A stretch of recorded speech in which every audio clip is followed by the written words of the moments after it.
கோவை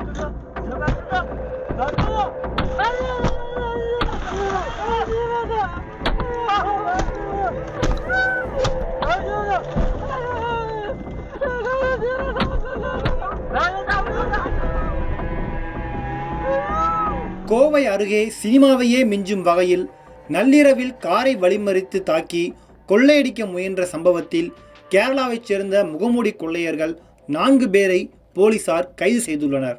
கேரள மாநிலம் கொச்சியை சேர்ந்தவர் அஸ்லாம் சித்திக். விளம்பர ஏஜென்சி நடத்தி வருகிறார் இவர். பெங்களூருவில் கணினி உதிரி பாகங்கள் வாங்கி கொண்டு தனது நண்பர்களுடன் கடந்த 13ஆம் தேதி இரவில் அவர் புறப்பட்டுள்ளார். அப்பொழுது கோவை வழியாக காரில் அவர் கொச்சி சென்று கொண்டிருந்தார். இவர்களின் கார் கடந்த 14ஆம் தேதி அதிகாலை 3 மணிக்கு கோவை அருகே மதுக்கரை பகுதியில் சென்று கொண்டிருந்தது. அதாவது கோவை பாலக்காடு புறவழிச்சாலையில் சென்று கொண்டிருந்தது.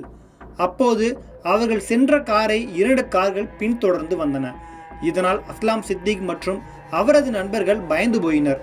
காரை நிறுத்தாமல் அவர்கள் தொடர்ந்து சென்று கொண்டிருந்தனர். இந்த வேளையில் திடீரென்று அவர்களின் காரை முந்திய கார் குறுக்கே வந்து நின்றது. இதனால் வேறு வழியின்றி அஸ்லாம் சித்திக் காரை நிறுத்தினார். இந்த வேளையில் காரில் இருந்து 6 பேர் கொண்ட கும்பல் இறங்கியது.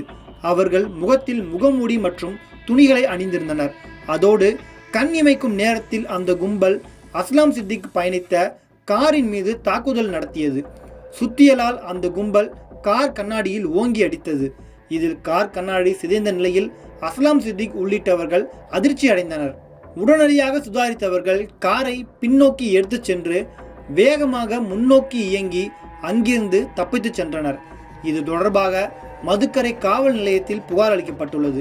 அதன் பேரில் போலீசார் வழக்கு பதிவு செய்து விசாரணை மேற்கொண்டு 4 பேரை கைது செய்துள்ளனர். அவர்கள் கேரள மாநிலம் பாலக்காட்டைச் சேர்ந்தவர்கள். அவர்களின் பெயர்கள் சிவதாஸ், ரமேஷ் பாபு, விஷ்ணு, அஜய்குமார் என்பதும் தெரிய வந்துள்ளது. இந்த வழக்கில் மேலும் 2 பேர் தலைமறைவாக உள்ளனர். அவர்களையும் போலீசார் தேடி வருகின்றனர். மேலும் கைதான 4 பேரிடமும் போலீசார் தீவிர விசாரணையை மேற்கொண்டு வருகின்றனர். இதற்கிடையேதான் அந்த கும்பல் கொள்ளையடிக்க முயன்றதை அஸ்லாம் சித்திக் தரப்பு காரில் இருந்தபடியே செல்போனில் வீடியோவாக பதிவு செய்தது. இந்த வீடியோ தற்போது இணையத்தில் வைரலாகி மக்களை அதிர்ச்சியடைய வைத்துள்ளது. சினிமாவையே மிஞ்சும் பாணியில் இருக்கும் இந்த ஒரு சம்பவம் தமிழகத்தில் உள்ள அனைவரையும் பரபரப்பில் ஆழ்த்தியுள்ளது.